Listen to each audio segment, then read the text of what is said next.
Hi there, thanks for joining me in today's practice clinic live. I'm Graham Fitch from practicingthepiano.com, the online academy, and we do this every month. I sit in my studio here and address questions that have been sent in advance by the online academy subscribers. So welcome, and do let me know where you're tuning in from, where you're watching, and click on those buttons and the like buttons. We especially like to have those. And if you're watching on YouTube, do the like and subscribe there. So let me get straight into the first question, which is from Kim. And Kim is asking about the Allemande and the Courante from Handel's Suite in D minor, HWV 437, which is set for grade 7 at the moment. and she's asking here, can I use the 3-2-4-3 in the trills in the Allemande? In other words, the fingering. There's an alternative fingering for the Allemande, well, for any trills, where we want maybe a little mobility in the hand. Let me just show you what the fingering is first.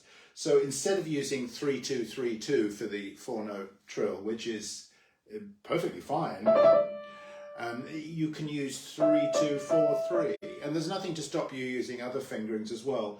3-1-3-1, or 3-1, or let me see what I came up with here. 4-2-3-1 is another possibility. Anything that helps you to get from one point to the next without kind of locking up. The whole point with the trills, technically speaking, is to avoid freezing and locking. So anything that moves you, 3-2-4-3 is a good one. See how that works, because I can move in my arm. So Kim asks, perhaps you could discuss what's appropriate now. Okay, I'm taking this as meaning ornamentation, perhaps even interpretative decisions about how we might play this music, which comes to us in an urtext form without any marks of expression at all. Very few ornament signs actually, and very few phrase or articulation marks. So what do? Well, an Allemande we know moves in a certain way, roughly tempo ordinario, what's known as between 60 and 80 on a metronome for a beat. And we know that Allemandes tend to be kind of serious, and they move in 16th notes, semiquavers. So tempo-wise, maybe something like this.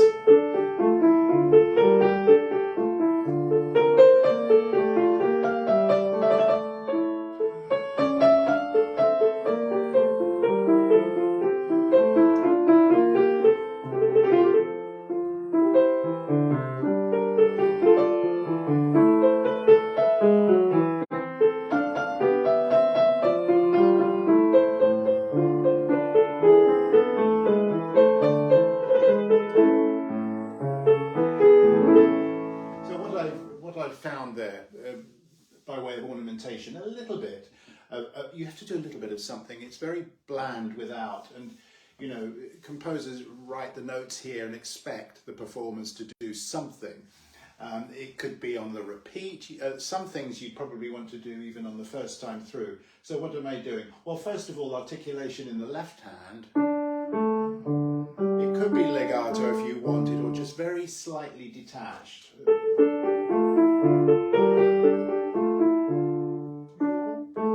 If you think of a cello bowing that.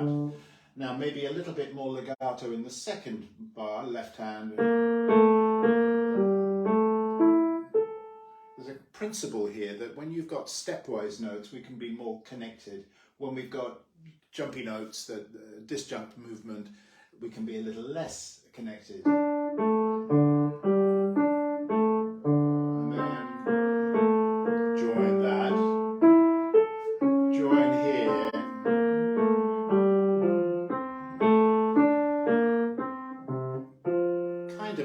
That sort of thing.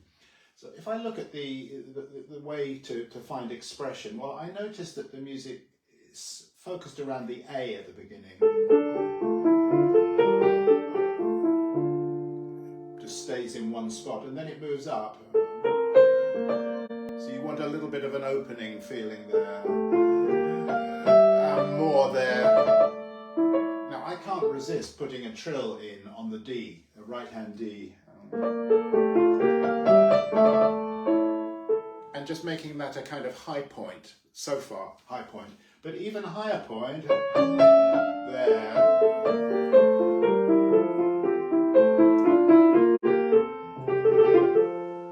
I want to do something there by way of filling.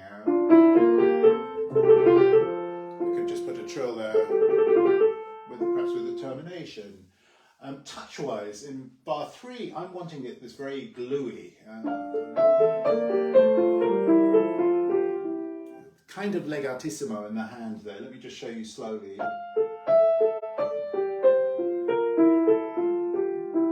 To create that kind of two-layered sound.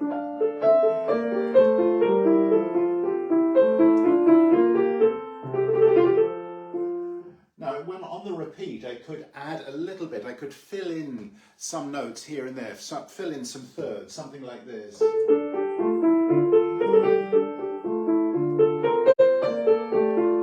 Or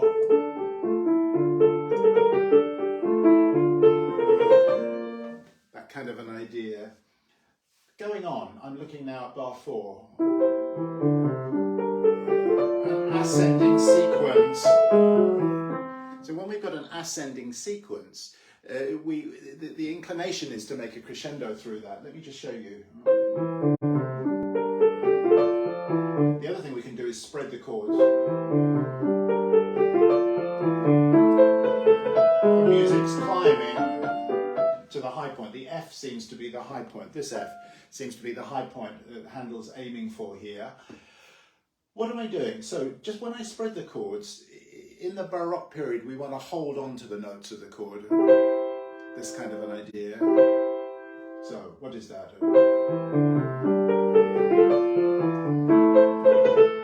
Maybe a little ornament here. A trill there, a 4-note trill, and then going on.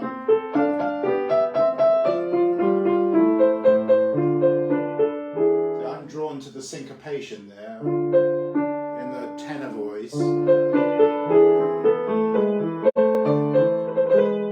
Essential really to have a trill here.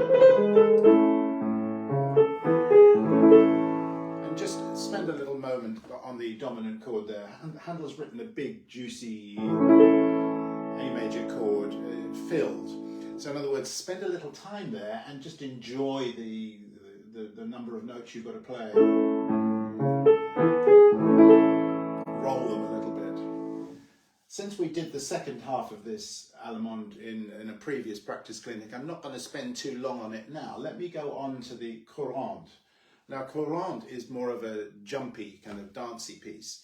But again, this is a dinky suite, so I don't think I'd want to play it too fast. I feel it's sort of miniature job here. So what is this?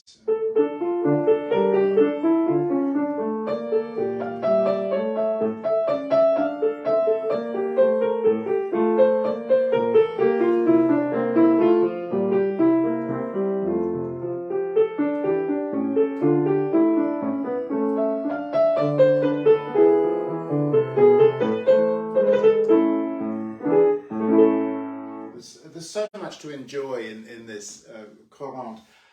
Again, left hand, probably not legato, just a little bit separated and a little bit maybe shorter than the Allemande was, because again we're dealing with a dance that has more jumps in it. Now, what else? Yeah, so here I feel that as a 2-bar phrase, a sequence. Now we get a feature of the courante, which Handel uses all the way through this particular courante, which is hemiolas at the cadence points. Now, hemiola, what is it? Well, if we're moving in 3 time, which we are here, we would have 1, 2, 3, 1, 2, 3 normally. A hemiola rearranges the metrics, and instead of having 2 bars of 3, we've got 3 bars of 2. 1, 2, 1, 2, 1, 2.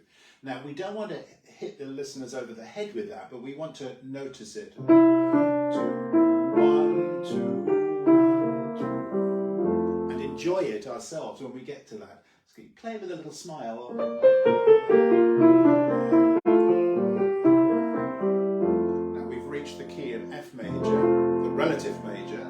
needs a little bit of softening perhaps. You could do it the other way around. You could make a crescendo to the F major cadence. That would work. Let me try that. That would work. I kind of like it softer.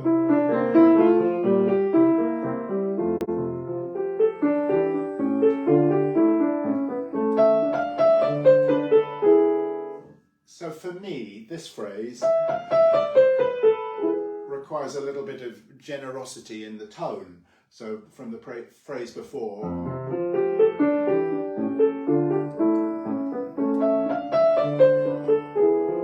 another hemiola. So let me play from this bar. 1, 2, 1, 2, 1, 2. Now the second half, let's see what we can find here.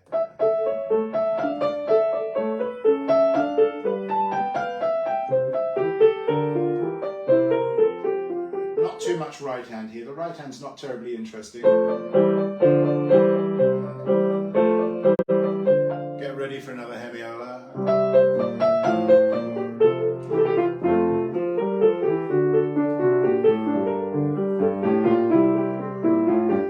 Now play around here a little bit. Maybe you could do the G minor spot here, a little bit more intensity.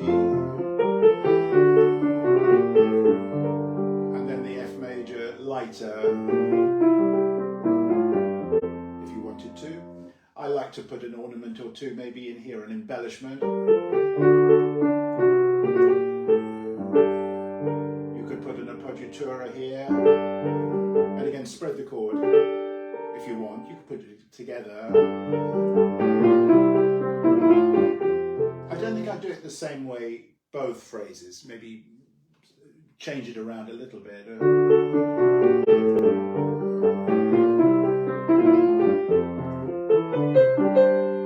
You could put an appoggiatura there, you could put a trill.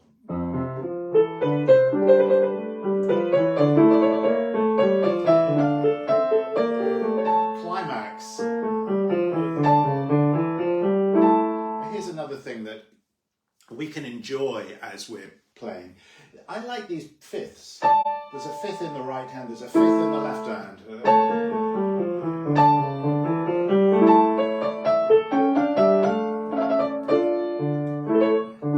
And again, you've noticed it, there's a hemiola going there. 1, 2, 1, 2, 1, 2. So how do we play a hemiola with rhythmic interest? You could do it by articulation.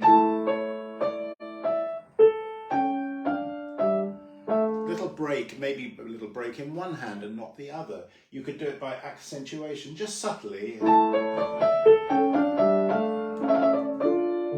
There you definitely want an ornament. A 4-note trill from the note above. So those are just a few ideas that come not from me but from Handel. It seems to be what Handel is doing on the page that attracts me, not what I want to do cosmetically. So it comes from the music, but there's a lot of possibility, a lot of leeway there. So the next question comes from Blair, who's hoping that I can assist him with getting the arpeggios in Chopin's Etude Opus 25 No. 1 to sound light, effortless, and above all in the background while bringing the more pronounced melody, typically played by the fifth finger, to the forefront. Blair said he's been working at this for about 6 months and feels that his performance sounds rather mechanical versus a beautiful melodic line with a sweeping background accompaniment. And he also asks if any technical exercises for finger independence. Well, there's a thorny subject in itself, but let's look. And he's talking about the technical approach to this. But let me just play a little bit of it. I'm sure it's very familiar. Known as the Aeolian harp, familiarly.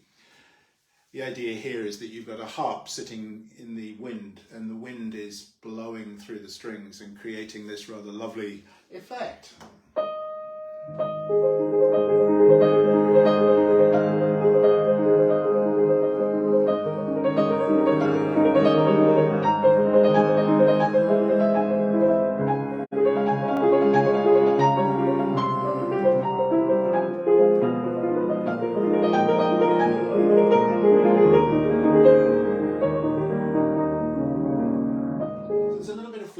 pity that I could have done this bar, but yeah, I'd want a little bit more top there in that bar. You know what I did this morning as I was reviewing this? I changed a fingering, which is fatal.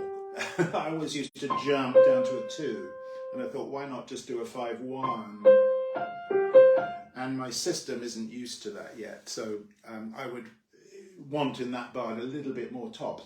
So what is the framework for this music? It's the top melody against the bass line. Now, Chopin's written these in big notes, or they're published here in big notes. So if I just played you the framework with sensitivity, and certainly with the pedaling, and maybe a little bit quicker than the tempo, I'll show you.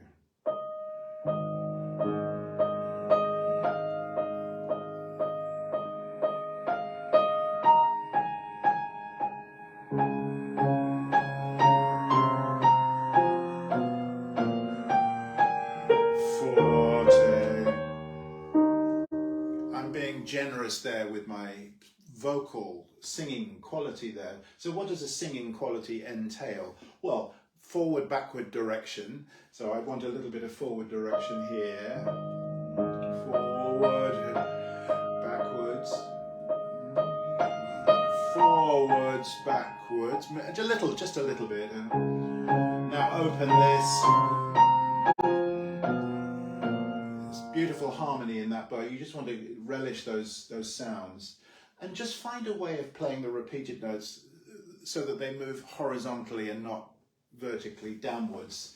We don't want to hear that, but forwards, kind of floating. So if you learn the whole, you can actually learn the whole of this study with just that outline and memorize it before you even begin putting the middle notes in. It's a really good way of memorizing pieces like this, is just memorize the outline first. And I would recommend doing it fast.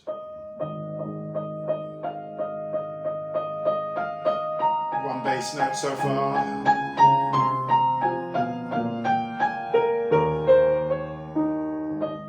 Now, getting on to the technical considerations of the little notes on the middle, on the insides.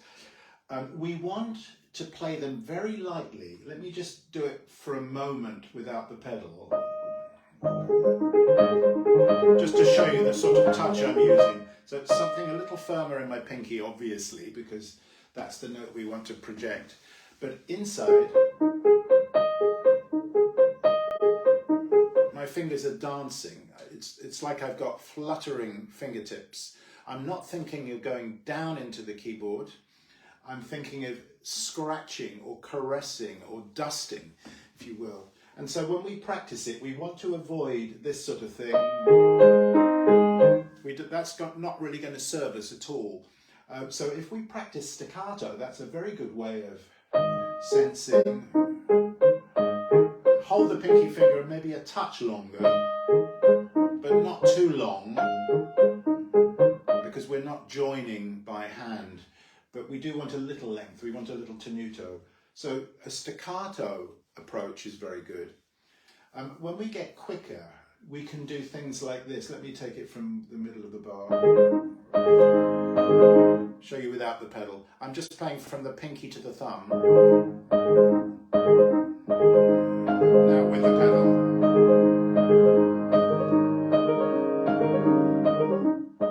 So very, very light. I can do the reverse. I can play from my thumb.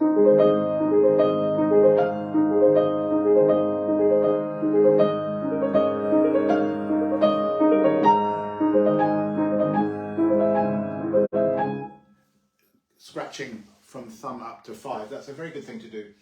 I experimented a little bit when I was learning this piece years back of doing things like this. You see what I'm doing there? I'm playing the second and third notes of each group of 6 together, and then the thumbs by themselves. A kind of blocking. That's useful. This is also possibly useful.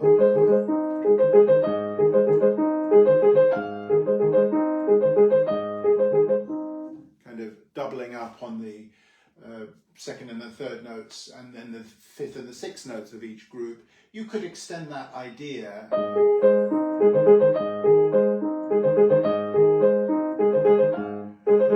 to the end of the beat if you want. Now, Blair's also mentioning the two different ways of managing this, because obviously we're not going to be able, even if we wanted to, fix the hand in one position.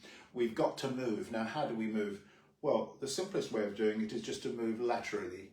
So, do you see how the wrists move out and back this way? Not so much with the elbow, but just in the wrists here.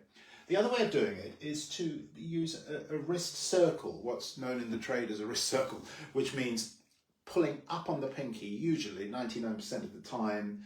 In the sort of traditional wrist circle, 90% of the time, we pull up on the pinky and come down on the thumb. So up, up.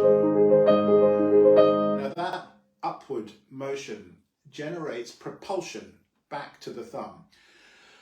It also has the benefit of giving me an accent, the necessary tenuto accent on my pinky finger. But my pinky finger needs to be firm.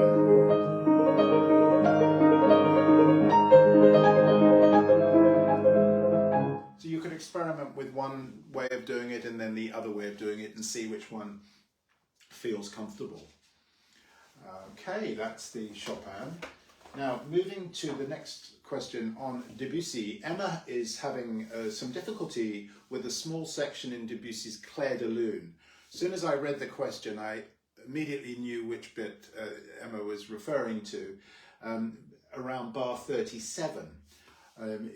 She goes on to say that she'd completed this piece for her grade 8, and although the examiner gave her high marks, she still feels like she's fumbling and even slightly dreading this section. And yet I love this moment in the piece, she says. Yes, now that's interesting, isn't it? If we have a spot that we dread, we're not really ever going to be able to play it beautifully, because we're going to be tightening up our body, our mind is going to be filled with anxious thoughts, and what we want is to relish the sounds and to relish the movements that we're making. So let's just look at it a little bit. If I do it slowly for you. I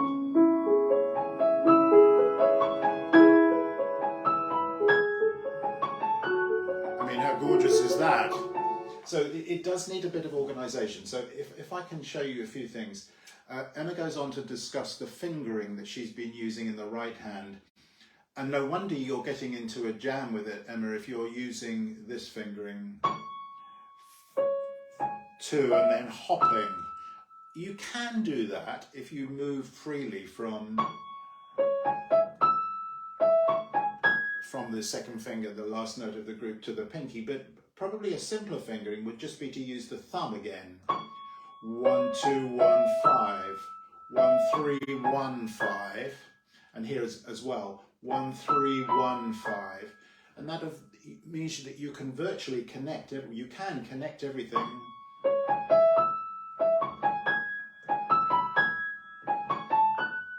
So you could practice it first of all without rhythm, just one note at a time, just to get these contractions in the hand. So instead of an extension, we think of contractions. Contract here, contract. Now there's no need to cling to this top note because it's going to be in the pedal. So feel free to release the pinky and just give the pinky a little bit more ping. And change pedal on each group. Now I would hold on to my pinky there in the last, on the F sharp, but again notice that I'm not locking my hand. I may be resting on that pinky. You may experiment with not holding onto the pinky and doing one pedal through the last 2 beats. If you want to preserve the same pattern of pedaling, change pedal here. But it's a moot point whether you hold onto that key, because that note doesn't have any dampers anyway. That strings doesn't have any dampers. So whether I do that no pedal or pedal, it makes very little difference, if any. Now the left hand, this is a bit more of a problem, because if you look at the blocks as hand positions, you can easily get into trouble, because that's maybe possible. This, the next position, is really awkward. And the next position even more so, because you've got horrible stretches in the hand. So the idea there is absolutely do not prepare the whole position in one. Think of the alignment as you go up. So start off with 5-4. This is if you're using this fingering. 5-4, 3-2, 1. You do not need to hold on to that pinky finger, even though it's written as a whole beat. The pedal will do the job for you. Please do not hold on to it and move round. Do you see how I'm managing that? Particularly that one.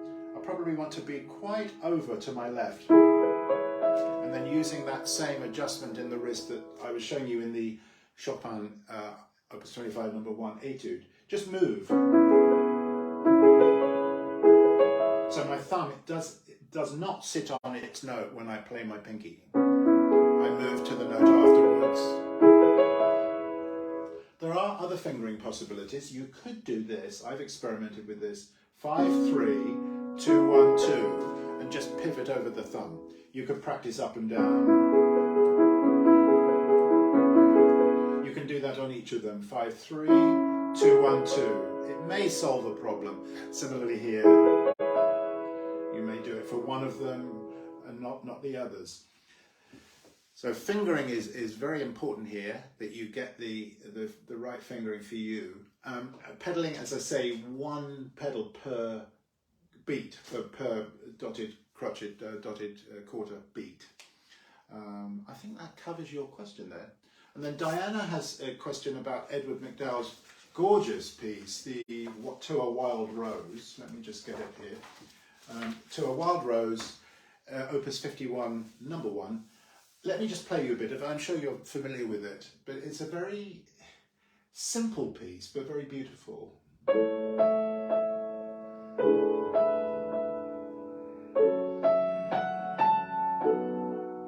Tender.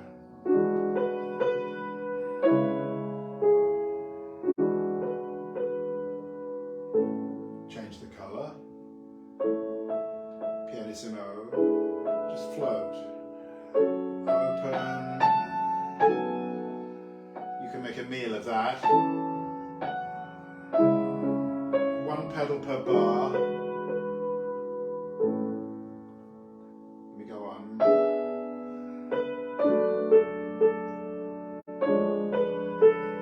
Yes, you can absolutely pedal that in one, even though it's got scale notes. A little bit left hand, rising in intensity here. This is the spot that Diana is asking about. Don't change. Don't change. So the first thing to know is this can all be done in one pedal. It's one harmony. It will help you with your... just to get a good sound up there. Right, so then Diana's specifically asking how to get from this spot to this spot. So the left hand's straightforward. Given that we're using one pedal for the whole measure, we need to release our hands at the end of that slur. Don't make a silence, of course. Release, land. So the left hand's straightforward. We just simply move from the second finger, probably the fourth finger, straightforward. The right hand, I've got to move from this position to this position. I would use 4-2-1 on the beginning here of this bar, and then 5-3-1, 4-2-1 to 5-2-1, and then 5-2-1 to 3-2-1.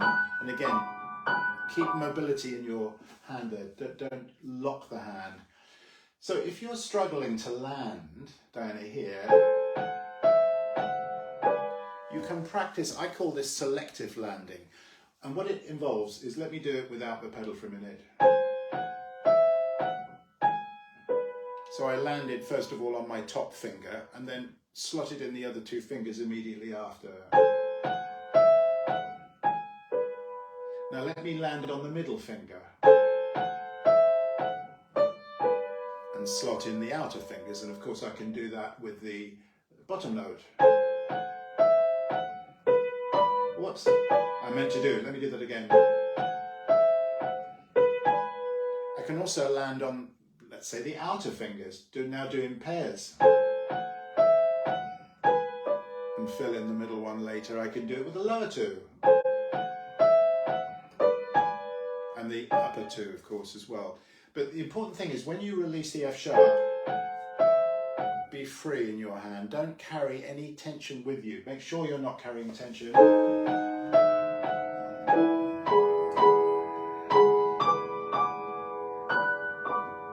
Just enjoy the sound. It's such a gorgeous moment, isn't it? Then we come back to the beginning music.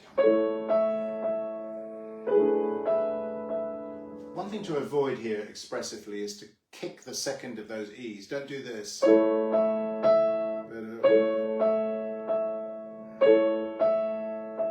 I play the quarter note E softer than my eighth note E here.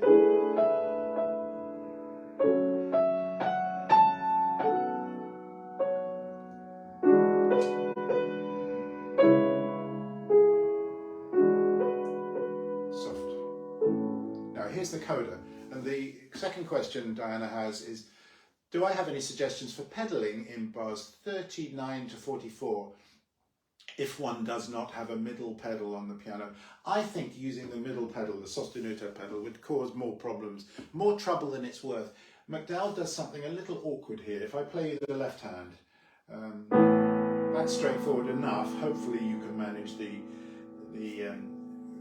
ninth. If you can't manage the ninth, you might have to break it, or perhaps spread it. Make sure you catch the bass note in the pedal. It's not ideal because you really want to hold on to the pinky because he's tied it across. He's tied it here. Now, here's the tricky bit. He's wanting us to sustain the A down there, but he's written a 10th. Now, I've got a big hand. I can't do that 10th. So what's the answer? I think it's very fussy to try and replay the A without, in other words, you could do this. Now I'm going to go down to the A without replaying, in other words, touching it down silently. I think it's just dangerous. What I would do here is to replay the A. Let me show you. Now don't change pedal here. Replay the A here, the bass A.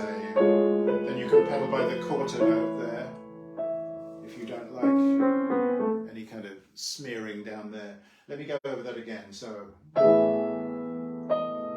change pedal here, change pedal here, but not here. Replay your bass A with a pedal change. Change. Hold on to the A. Change, change, change. No need to change there. One pedal for that bar. Don't change. How lovely is that? And now use your left pedal here. He's marked it PPP.